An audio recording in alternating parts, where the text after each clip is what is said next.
Maharashtra news सदैव आपल्यासोबत। ठाण्यामध्ये एक धक्कादायक घटना समोर आली।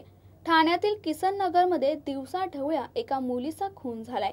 या घटनेमुळे परिसरात एकच खळबळ उडाली आहे। नुकत्याच 8 दिवसांपूर्वी लग्न झालेल्या युवतीचा खून केलाय। दुपारी 2:30च्या सुमारास ही घटना घडली। ठाण्यातील वाघे इस्टेट परिसरात ही घटना घडली। प्रियंका जगताप नाव असलेल्या या मुलीचा गळा चिरून खून केलाय। मुलीचे वय 24 वर्ष असून 8 दिवसापूर्वीच तिचे लग्न झाले होते। हा खून प्रेम प्रकरणातून झाला असावा असा प्राथमिक अंदाज पोलिसांनी वर्तवला आहे।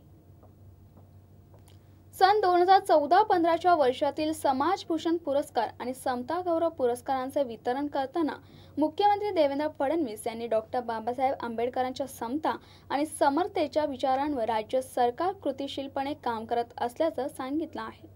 आज वितरित करण्यात आलेल्या पुरस्कारांना त्यांनी शोषितांसाठी केलेल्या संघर्षपणे सेवेची दखल घेऊन प्रोत्साहन म्हणून हा पुरस्कार दिलाय।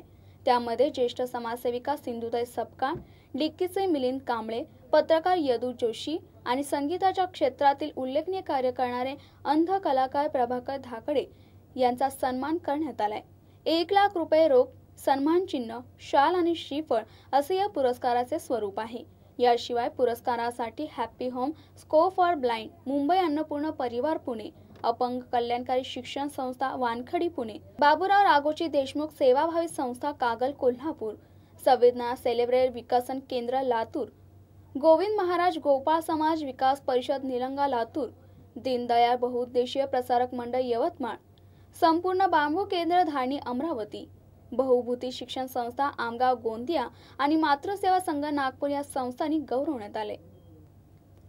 भिवंडीत एक मोठी घटना घडताना टळली। एका दुधाने भरलेल्या गाडीने जवळ असणाऱ्या अयप्पा स्वामी मंदिराला धडक दिली। पोलिसांच्या सावधगिरीने मोठा अपघात होताना टळलाय। रोजच्या प्रमाणे भगवानाल गाडरी दुधाने भरलेली गाडी घेऊन कामतरमध्ये डिलिव्हरी करत धामण नाकाच्या दिशेने वर्णा गणेश घाटाच्या सखोल भागाजवळ गाडी उभी करून धागा घेण्यास गेला होता।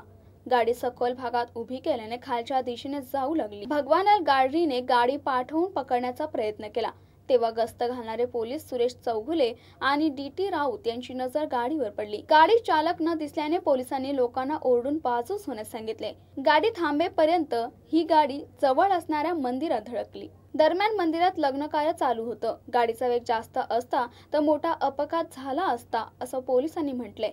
चालकाच्या निष्काळजीपणामुळे चालकास पोलिसांनी अटक केली है। सुब्रमण्य नवग्रह नाग देवता और अधिपति इसका अय्यप्पा स्वामी, लेकिन गणपति का जगह में आके लॉरी में आके दूध वाला गाड़ी है तो उसका क्या आपने कैसा हुआ ये पता नहीं, लेकिन गणपति की वजह से उधर रुक गए। लेकिन वो स्लैब था ऊपर कवला था, स्लैब की वजह से रुक गए, नहीं तो गणपति वो मंदिर के अंदर। माजी मंत्री सुरेश जैन यांनी अण्णा हजारे यांच्या विरुद्ध जो अब्रू नुकसानीची केस केली होती ती मंगळवारी सुरेश दादा जैन यांच्या वकिलांनी मागे घेतली। मात्र ही केस मागे घेतल्यानंतर अण्णा हजारे यांनी प्रतिक्रिया देताना सांगितले की 12 वर्ष ही लढाई जनता पाहत होती, मात्र मध्येच हा पलायनवाद नको होता। जर केस चालू राहिली असती तर योग्य निकाल लागला असता। मला सुरेश जैन यांचा पलायनवाद काही रुचला नहीं। सुरेश जैन ने मैदान से पलायनवाद स्वीकार किया, ये मुझे अच्छा नहीं लगा। पलायनवाद नहीं स्वीकारना। जब लड़ाई में उतरे ना तो लड़ाई में जो होगा तो होगा, क्योंकि अभी लोग हमारे तो लड़ाई की तरफ देख रहे थे 12 साल से। लोगों की अपेक्षा थी कि इसमें अभी अच्छा कुछ तो भी होगा, लेकिन सुरेश जैन ने बीच में ही पलायनवाद स्वीकार कर मैदान से पलायन किया, ये बात मुझे अच्छी नहीं लगी। कई वकील हैं कि वो खुद भ्रष्टाचार के विरोध में लड़ने के लिए उनको समय नहीं है,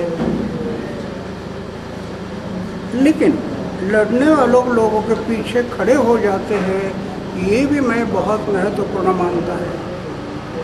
आज तक 11 वकील लोगों ने 1 रुपया ना लेते हुए मेरे बाजू ने केस लड़ाई, इसलिए 6 कैबिनेट मंत्री घर चले गए और अभी ये जैन भी पहले घर चला गया था, लेकिन उन्होंने बोला था अभी दूध का पानी, दूध का दूध और पानी का पानी हम कर देंगे।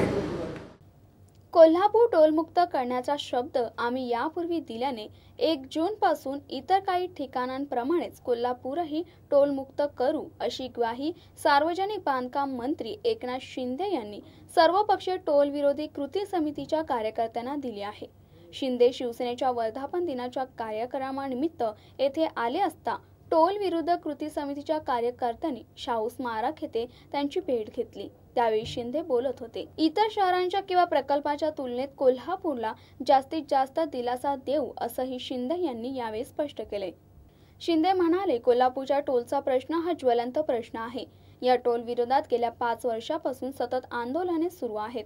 आधीच्या सरकारने काय केले यापेक्षा आमचं सरकार काय करणार यावर आता आम्ही भर देणार आहोत। कोल्हापूर टोलमुक्त कसे करता येईल यावर सध्या काम सुरू आहे। त्यासाठी टोल विरोधी कृती समितीच्या सूचनांचाही विचार केला जाईल। कोल्हापूर टोलमुक्त करण्याचे आश्वासन आम्ही निवडणुकीत दिले होते, त्यामुळे ती आमची जबाबदारी आहे।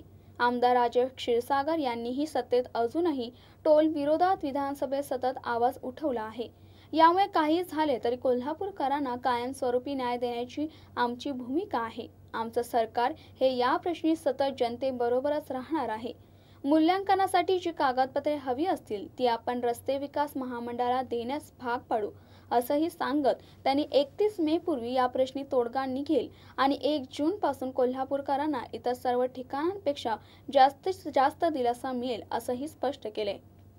यावेळी दिलीप पवार, माजी नगरसेवक अनिल कदम, अशोक पवार, बाबा पाटे आदींसह कार्यकर्ते मोठ्या संख्येने उपस्थित होते। जाता जाता एक नजर टाकूया आजच्या हेडलाईन्सवर। दहशतवादी संघटनेचाही भारतात दहशतवादी हल्ले करण्याचा कट, भाजपा राष्ट्रीय स्वयंसेवक संघ व वरिष्ठ पोलीस अधिकारी गेले रडारवर। महाराष्ट्र प्रदेश माळी महासंघाच्या प्रदेश कार्याध्यक्षपदी अनिल महाजन यांची निवड, निवडीबद्दल जळगाव जिल्हा माळी समाजातर्फे त्यांचा शानदार सत्कार। आणि अभिनेता सलमान खानला मुंबई उच्च न्यायालयाचा तात्पुरता दिलासा, सलमानला 5 वर्ष शिक्षा आणि 25,000चा दंड। तुर्तास वेळ झाली आहे इथेच थांबण्याची। तुम्ही कुठे जाऊ नका, पाहत राहा गरजा महाराष्ट्र न्यूज, सदैव आपल्यासोबत।